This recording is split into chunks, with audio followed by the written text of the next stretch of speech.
Bonjour et bienvenue. Le sujet du jour est ce dialogue, souvent assez musclé, entre les grandes religions monothéistes. On pense tout de suite aux guerres, aux croisades, bien sûr, mais les conflits ne se sont pas seulement joués sur les champs de bataille. Il y a une autre guerre, plus silencieuse, qui se joue dans l'arène des idées, avec pour seules armes des textes et des arguments. Aujourd'hui, on va vraiment se plonger dans une sorte d'enquête intellectuelle, avec une question centrale: comment, il y a 700 ans, un savant musulman a-t-il tenté de prouver que sa foi était la conclusion logique de celles qui l'ont précédée? Et pour ça, son arme n'est pas une épée, mais bien une bibliothèque entière, et notamment les textes de ses propres contradicteurs. Exactement. Et notre pièce à conviction principale, c'est une introduction académique à une œuvre majeure du XIVe siècle, Hidayat el-Hayara. On pourrait traduire ça par le guide des perplexes face aux réponses des juifs et des chrétiens. L'auteur, c'est le grand savant Ibn Qayyim al-Jawziyya. Et cette introduction, elle nous ouvre une fenêtre incroyable sur une tradition de débat qui s'étend sur plus d'un millénaire. Notre mission, si on peut dire, c'est de reconstituer la logique de ce débat. Mais attention, du point de vue de la tradition savante islamique classique. On va essayer de comprendre comment cette tradition définit sa relation avec les révélations d'avant, et surtout, quels arguments elle déploie pour affirmer sa propre légitimité. C'est un voyage dans une autre manière de penser la théologie. Alors, commençons par le début. La source insiste beaucoup sur une idée. L'opposition à l'islam n'a pas été que militaire. Elle parle d'une guerre intellectuelle. Concrètement, ça veut dire quoi? Que la menace, c'était moins les armées que, disons, les pamphlets. C'est tout à fait ça. Selon le texte, cette guerre se joue d'abord sur le champ des idées. L'objectif de l'adversaire, tel qu'il est décrit ici, c'est de semer le doute, de diffuser ce que la source appelle de la propagande, et de déformer le sens des enseignements de l'islam. C'est une bataille pour les esprits, bien avant d'être une bataille pour le territoire. On parlerait de désinformation aujourd'hui, en fait. Exactement. Et la source va plus loin. Elle élargit cette notion de guerre à un autre front, celui des alliances. Ah oui. Oui, le document cite des exemples historiques pour illustrer ça. Par exemple, l'alliance supposée entre certains chrétiens, les nestoriens, et les Mongols lors des invasions du monde musulman. Ou, beaucoup plus près de nous, une collaboration allégée entre ce que le texte nomme certains gens du livre et le camp communiste. Attendez, là, c'est un sacré grand écart. Mettre dans le même sac des nestoriens du XIIIe siècle et des communistes du XXe, est-ce que la source explique ce qui relierait des alliances aussi improbables? Le fil rouge, du point de vue de l'auteur de cette introduction, c'est l'hostilité à l'islam. L'idée est que, peu importe leurs différences, ces groupes peuvent s'unir tactiquement. Et face à cette double menace, idéologique et politique, les savants musulmans ont un rôle crucial. Leur devoir, c'est de monter au front. Pas avec des armes, mais avec des livres. Clarifier, répondre, réfuter. Et l'œuvre d'Ibn Qayyim, le guide des perplexes, est présentée comme l'archétype de cette contre-offensive intellectuelle. D'accord, je vois. Donc pour mener cette contre-offensive, il faut une base stratégique solide. Il faut définir sa position. Comment est-ce que ce cadre de pensée positionne l'islam par rapport au judaïsme et au christianisme? Alors, là, on est au cœur du réacteur théologique. La source expose plusieurs concepts clés. Le premier, c'est celui du message unique et final. Dans cette vision, l'islam n'est pas une religion nouvelle, mais l'aboutissement, la version finale du message divin, transmis par tous les prophètes, Noé, Abraham, Moïse, Jésus. Ils sont tous vus comme les maillons d'une même chaîne, en fait. Voilà, ce n'est pas une rupture, c'est un accomplissement, un peu comme la dernière saison d'une série qui vient tout conclure. J'aime bien l'image. Et ça nous amène au deuxième concept, la prééminence du Coran. Le texte emploie un mot arabe très fort, muhaymin. On peut le traduire par superviseur ou gardien. L'image, c'est celle d'un expert qualité.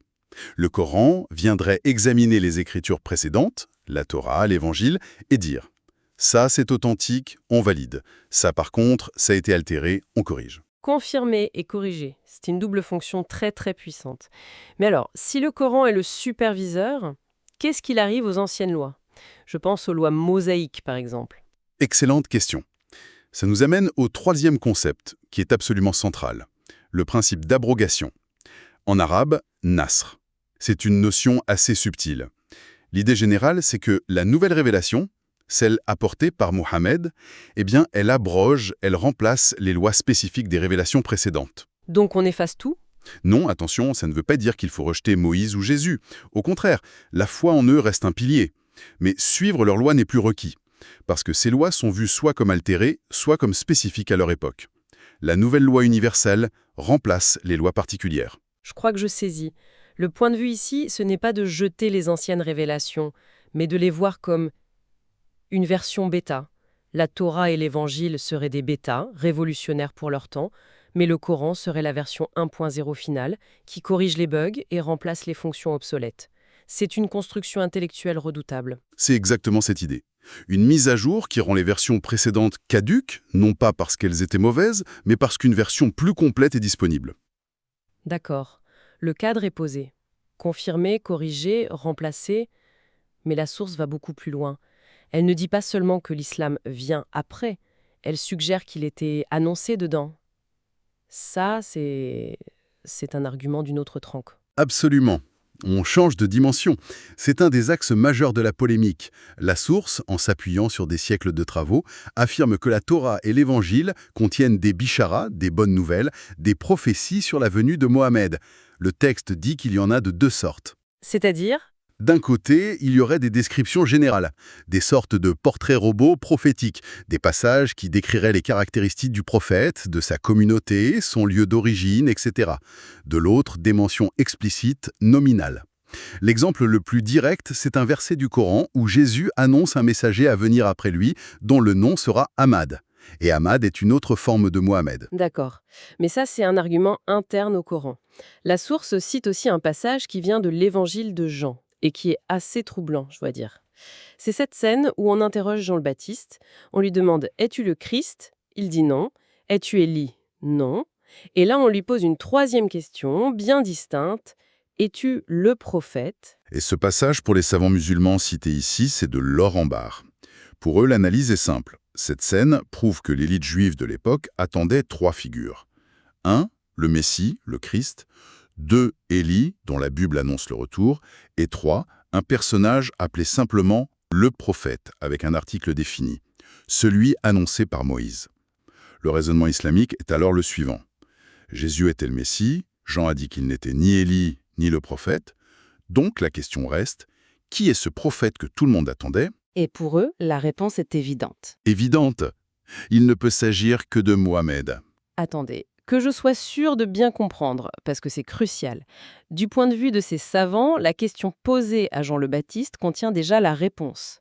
Le simple fait de demander « Es-tu le prophète ?» prouve qu'ils attendaient quelqu'un d'autre que le Messie. C'est ça la clé de l'argument ? C'est exactement ça. La question est vue comme la trace, préservée dans le texte de l'Évangile lui-même, d'une attente qui n'a été comblée, selon eux, ni par Jean, ni par Jésus. Et l'accusation qui en découle, c'est que ces prophéties, claires à l'origine, ont été ensuite volontairement cachées ou réinterprétées pour ne pas qu'elles s'appliquent à Mohammed. C'est vertigineux.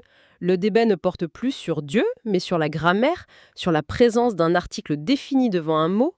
La bataille se joue dans les notes de bas de page. Et sur l'intégrité des manuscrits, l'histoire des traductions. Oui, on entre dans un champ de bataille textuel extrêmement technique. Donc, cet argument sur les prophéties, ce n'est pas une invention d'Ibn Qayyim. Il s'inscrit dans une tradition bien plus ancienne. La source nous donne une idée de l'ancienneté de ce débat. Ah oui, et c'est un des points les plus impressionnants. L'introduction ne se contente pas de le dire, elle le prouve. Elle déroule une bibliographie qui s'étend sur des pages. On y trouve des dizaines, des centaines d'ouvrages de polémiques, de dialogues, de réfutations. Ça montre que ce n'est pas un sujet anecdotique, c'est une véritable discipline savante. Et ça remonte à quand, les premiers textes de ce genre ? Très très tôt. La liste mentionne des auteurs dès le IXe siècle, comme le grand prosateur Al-Jahiz. Puis on traverse les siècles. L'Andalousie du XIe siècle avec Ibn Hazm, un débatteur redoutable. On trouve Al-Ghazali au XIIe. On arrive au XIVe avec le maître d'Ibn Qayyim, Ibn Taymiyyah, puis Ibn Qayyim lui-même.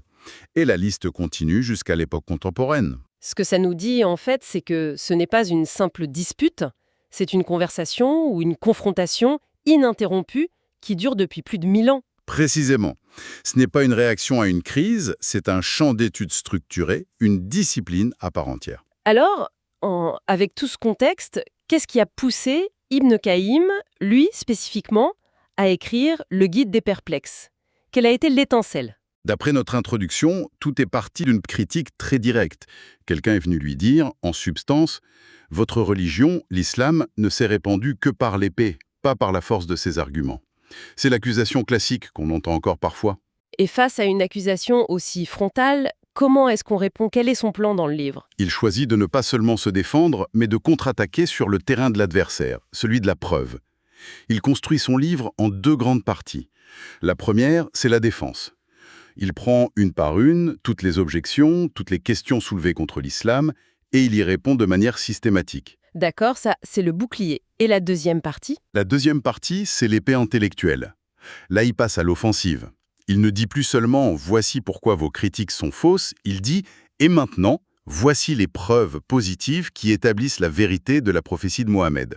Et pour ça, il déploie un arsenal de preuves, et notamment, il boucle la boucle, les fameuses prophéties qu'il estime trouver dans les écritures juives et chrétiennes. Son message est limpide. Vous dites que notre foi repose sur la contrainte.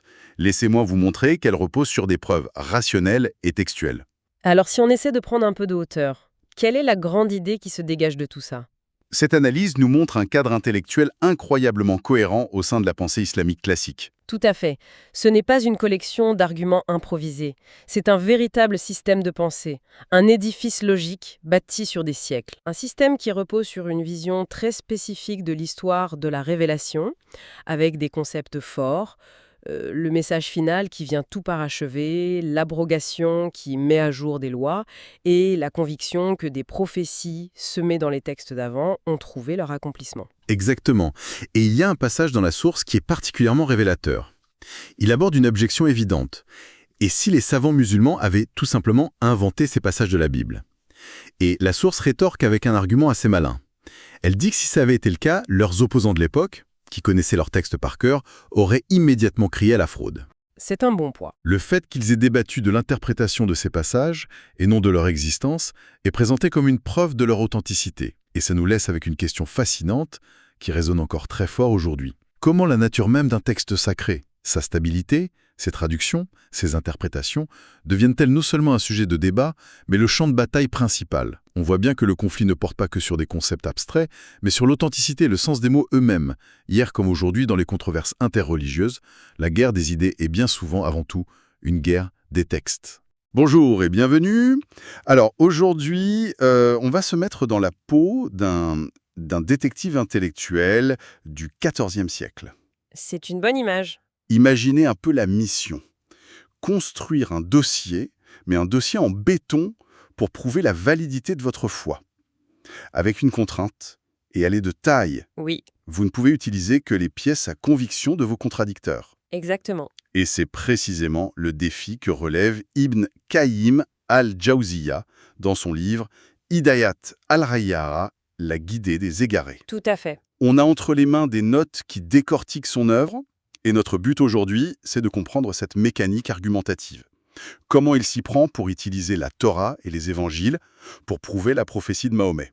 On va vraiment explorer la logique de son raisonnement, sans jamais prendre parti sur le fond. Et c'est un excellent angle d'attaque. Parce qu'il faut bien comprendre que ce livre, écrit au XIVe siècle, ce n'est pas un traité abstrait. Non, c'est une œuvre de combat. C'est ça. C'est une réponse très directe à des débats bien réels avec des érudits juifs, des érudits chrétiens. Et c'est aussi un manuel en fait, un manuel d'argumentation pour les musulmans de son époque. Un manuel. Et sa méthode, c'est ça qui est fascinant, c'est une sorte de jujitsu intellectuel. Il ne dit pas « vos textes sont faux ». Non. Il dit « laissez-moi vous montrer ce que vos textes disent vraiment Il retourne la force de l'adversaire contre lui-même. ». Voilà, pour le déséquilibrer. Un jujitsu intellectuel, l'image est parfaite. Alors, par où on commence quand on veut construire un pont comme ça? Le premier pilier de son raisonnement d'après les sources, c'est une idée. Simple, mais radicale. L'unité. Oui, l'unité. Il ne parle pas de trois religions distinctes, mais d'un seul et même message qui traverse l'histoire. Et il y a une métaphore dans les notes qui m'a beaucoup plu, celle de la Mishkat Wahida. Ah oui, la niche unique. C'est une image coranique à l'origine.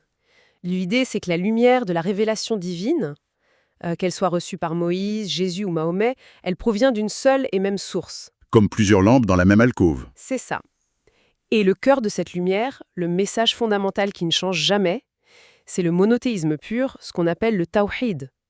Tout le reste, les lois, les rituels, ça peut changer. Mais ce noyau-là est intangible. Donc si on suit cette logique, la mission de Mahomet, ce n'est pas une rupture. Non, c'est un accomplissement. Et là, il y a une autre analogie dans les notes que je trouve très très parlante, celle de la dernière brique. Exactement. C'est un hadith, une parole attribuée au prophète. Il se compare lui-même à cette dernière brique. L'image, c'est que les prophètes avant lui ont bâti un palais magnifique, presque parfait. D'accord. Mais en faisant le tour, on s'aperçoit qu'il manque une seule brique dans un angle. Mahomet serait cette brique manquante. Celle qui vient parachever l'édifice. Voilà, celle qui lui donne sa perfection finale. L'idée, ce n'est pas d'être un concurrent, mais le continuateur ultime. C'est une stratégie de légitimation qui est très forte. Et ce n'est pas que théorique, les sources donnent un exemple qui se veut historique. Oui, l'épisode du Négus d'Abyssinie, un récit fondateur. Quand les premiers musulmans persécutés se réfugient auprès de ce roi chrétien, on leur demande d'expliquer leur foi. Et qu'est-ce qu'ils font? Ils récitent les versets du Coran qui parlent de Jésus et de Marie. Et la réaction du Négus, telle qu'elle est rapportée, est stupéfiante. Il aurait tracé une ligne sur le sol avec son bâton et dit « Entre votre religion et la nôtre, il n'y a pas plus que l'épaisseur de ce trait. » Waouh. Et il ajoute « Ce que vous dites et ce qu'a apporté Moïse sortent assurément de la même niche. » Pour Ibn al-Qayyim, c'est la preuve vivante. La preuve que quelqu'un qui connaît bien les Écritures reconnaît forcément cette origine commune. C'est ça. D'accord, je vois le tableau. La base, c'est l'unité.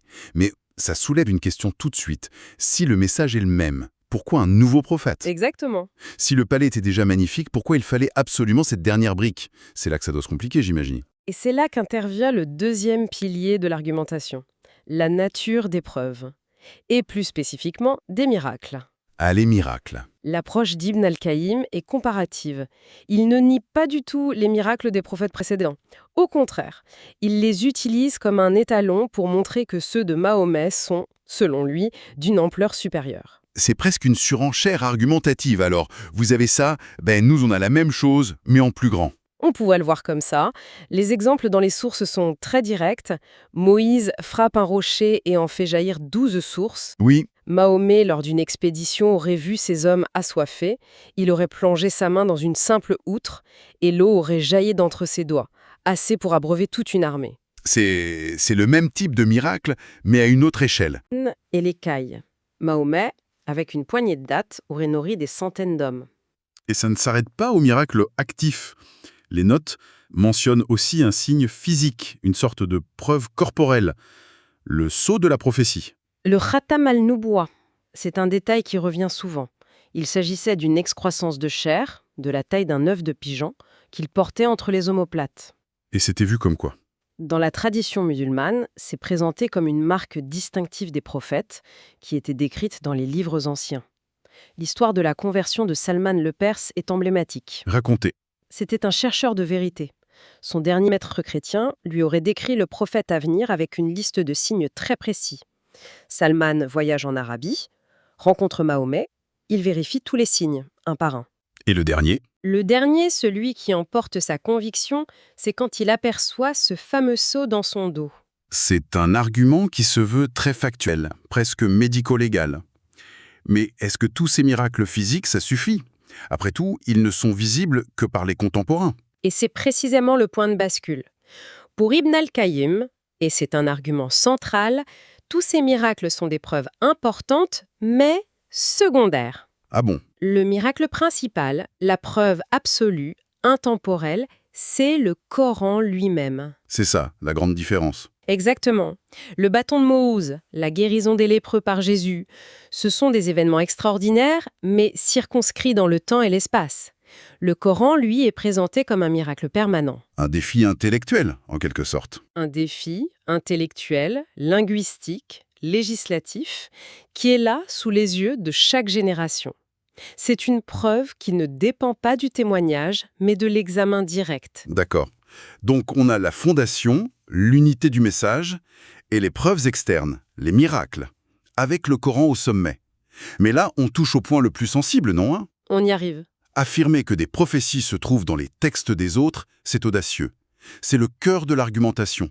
Comment il s'y prend, concrètement? C'est là qu'on entre dans l'exégèse et la controverse. La partie sur les bisharat, les bonnes nouvelles, les annonces prophétiques. Ibn al-Qayyim plonge littéralement dans la Torah et les évangiles pour y déceler des passages qui, selon lui, annoncent la venue de Mahomet. Et l'exemple le plus célèbre, c'est celui du Paraclète. Oui, le Paraclète, dans l'évangile de Jean. Dans la tradition chrétienne, c'est le Saint-Esprit que Jésus promet d'envoyer. Comment peut-il le relier à Mahomet? Par un argument philologique, le mot grec est paraklétos. Ibn al-Qayyim soutient qu'il y a une confusion ou une altération avec un autre mot grec très proche, périklitos. Qui voudrait dire quoi? Le très illustre, le loué. Et le loué, en arabe, se traduit littéralement par Muhammad. exactement. Il suggère aussi que le mot peut être compris comme celui qui loue Dieu abondamment, ce qui correspond à un autre nom du prophète, Ahmad. Pour lui, la correspondance est trop parfaite pour être une coïncidence. C'est une réinterprétation assez radicale. Il ne se contente pas de lire, il propose de corriger la lecture. Et pour la Torah, il a des exemples aussi frappants. Oui, un autre exemple classique, c'est son interprétation d'un passage du Deutéronome. Le verset dit « L'Éternel est venu du Sinaï, il s'est levé pour eux de Séhir, il a resplendi de la montagne de Phara. » Une carte géographique, en somme. C'est comme ça qu'il le lit, une carte géographique et chronologique. Le Sinaï, c'est évidemment Moïse, Séhir, près de la Palestine, c'est Jésus, et Pharaon. Il va chercher un autre passage qui dit qu'Ismaël, l'ancêtre des Arabes, s'est établi dans le désert de Pharaon. Et la tradition musulmane situe Ismaël à la Mecque. Le lien est fait. Pharaon, c'est la région de la Mecque, et le resplendissement divin, c'est la prophétie de Mahomet. Ce qui est fort, c'est la gradation dans les verbes. Venir, se lever, resplendir. Il insiste énormément là-dessus. Pour lui, ce n'est pas anodin. La révélation à Moïse est une venue, comme l'aube. Celle à Jésus est un lever, comme le soleil à l'horizon. Mais celle à Mahomet est un resplendissement, une manifestation éclatante, Comme le soleil au zénith. qui illumine le monde entier. L'image sert à la fois de preuve textuelle et de symbole de la vocation universelle qu'il attribue à l'islam. Attends, s'il arrive à trouver toutes ces prophéties qui jugent si claires dans la Torah et la Bible, ça soulève une question évidente. Pourquoi personne, ou presque, ne les a vues avant lui? Il doit bien avoir une explication. C'est la deuxième partie indispensable de sa tenaille argumentative. L'un ne va pas sans l'autre. Après avoir dit « la preuve est dans vos textes », il doit expliquer pourquoi elle est cachée. C'est là qu'intervient le concept lourd de conséquences de tahrif. L'altération, la falsification des Écritures. C'est ça. Donc, pour résumer sa pensée, il y aurait deux manières de fausser un texte. Soit on change les mots, soit on garde les mots, mais on en tord le sens. C'est exactement la distinction qu'il opère. D'un côté, il y a le tahrif lafzi, l'altération du texte lui-même, le piratage direct. Et comment il le prouve? Sa méthode, c'est de mettre en évidence ce qu'il présente comme des contradictions factuelles irréconciliables au sein même de la Bible. Et il a des exemples concrets? Oh oui, il en liste plusieurs, les notes en cite. Les deux généalogies de Jésus chez Matthieu et Luc, qui sont différentes. Le récit de l'entrée à Jérusalem, monte-t-il sur un seul anon ou sur une ânesse et son anon? Des détails, mais qui pour lui sont la preuve d'une intervention humaine. Voilà. Ou les dernières paroles de Jésus sur la croix, qui ne sont pas les mêmes partout. Un exemple qu'il trouve particulièrement parlant, c'est dans Jean. À un endroit, Jésus dit « Mon témoignage n'est pas vrai », et plus loin, « Mon témoignage est vrai ». Pour Ibn al-Qayyim, c'est la signature d'une main humaine. C'est redoutable comme argumentation. Il utilise leur propre débat interne comme une faille à exploiter. Et la deuxième forme de piratage, plus subtile. C'est le tahrif ma'nawi, l'altération du sens. Le piratage par l'interprétation. On ne touche pas au texte, mais on le détourne pour cacher la vérité. C'est ce qu'il nomme aussi le kitman, la dissimulation. L'idée que des descriptions du prophète auraient été effacées. Pas effacées, mais réinterprétées systématiquement par les rabbins et les prêtres pour qu'elles ne puissent pas s'appliquer à lui. Par exemple, des mentions d'un peuple de louangeurs ou dont les évangiles sont dans leur poitrine. Ce qu'il interprète comme une allusion à la mémorisation du Coran par cœur. C'est ça. Ce qui est fascinant, c'est qu'il ne s'arrête pas au constat. Il essaye d'analyser la psychologie derrière tout ça. Pourquoi des gens cacheraient la vérité? Il n'y voit pas un doute intellectuel. Il y voit des obstacles à la guider, des blocages moraux. Il en identifie 3. Le premier, L'envie, le hassad. L'idée que le sceau des prophètes ne soit pas issu du peuple d'Israël, mais d'un peuple arabe descendant d'Ismaël, ça aurait été insupportable pour l'orgueil de certains. le deuxième obstacle, c'est le pouvoir, j'imagine. Exactement. La riyasa, la soif de pouvoir. La peur de perdre son statut, son autorité. Il brandit l'exemple de l'empereur byzantin Héraclius. Qui aurait été convaincu. Selon la tradition musulmane, oui, intimement convaincu. Mais face à la révolte de ses évêques et de ses généraux, il aurait fait marche arrière, préférant son trône à la vérité. L'orgueil, le pouvoir. Et le troisième, c'est sans doute l'argent. Le plus prosaïque, la makala, littéralement, le moyen de manger, l'appât du gain. La crainte de perdre ses avantages matériels, les dons des fidèles. Sa conclusion est sans appel. Pour lui, beaucoup d'érudits savaient, mais ils ont choisi de se taire par calcul. D'accord. Le tableau est complet. Il a posé l'unité, présenté les preuves et expliqué pourquoi ces preuves ont été, selon lui, cachées. Alors, quelle est la conclusion logique de tout ça? C'est la conséquence directe, enseller l'ail, définir la nouvelle relation entre l'islam et les révélations antérieures. Et c'est là qu'il introduit le concept clé de haïmana, Hégémonie, primauté. supervision. Le Coran ne vient donc pas seulement après, il vient au-dessus. C'est un peu le juge de paix de toute l'histoire religieuse. C'est exactement ça. Dans cette vision, le Coran est comme le directeur de collection d'une bibliothèque sacrée. Il ne jette pas les anciens livres. D'abord, il confirme ce qui est resté authentique, le noyau monothéiste. Ok. Ensuite, il corrige ce qui a été altéré. Il dit par exemple « Attention, ce passage sur la divinité de Jésus, c'est une exagération, un roulouf, vous êtes allé trop loin. Et enfin, » Il abroge, c'est le fameux principe du nasque. oui, il abroge les lois et rituels spécifiques à un peuple et à une époque. L'idée est que Moïse a été envoyé aux enfants d'Israël, Jésus aussi, avec des lois adaptées, mais la mission de Mahomet, elle, est présentée comme universelle. Adressé à l'humanité entière et valable jusqu'à la fin des temps. Elle apporte donc une loi finale et globale qui remplace les législations antérieures jugées caduques. C'est les justifications de l'universalité de l'islam. Et cette idée est poussée à sa conclusion la plus extrême. Ibn al-Qayyim rapporte la croyance selon laquelle, à la fin des temps, lors du retour de Jésus, ce dernier ne jugera pas selon la loi de l'Évangile. Mais Mais il suivra et appliquera la loi de Mahomet. c'est le checkmate argumentatif. La confirmation ultime et définitive de la primauté. Au final, ce qui est fascinant, ce n'est pas tant de savoir qui a raison, mais de décortiquer la machine. Le raisonnement d'Ibn al-Qayyim, ce n'est pas « vos livres sont faux », c'est « vos livres sont tellement vrais qu'ils prouvent ma thèse, mais vous ne savez plus les lire correctement ». C'est une prise de contrôle intellectuel totale. Absolument. Et ça nous laisse avec une question plus large pour réfléchir. Au-delà de ce cas précis, que nous dit cette méthode sur la nature même du dialogue ou du conflit interreligieux? On voit que l'acte d'interpréter le texte de l'autre est toujours à double tranchant. C'est à la fois une tentative de construire un pont, en se réclamant d'un héritage partagé, Mais c'est aussi un champ de bataille. et peut-être surtout, oui, un champ de bataille intellectuelle, où s'approprier le sens des mots de l'autre est l'arme la plus puissante pour asseoir sa propre légitimité.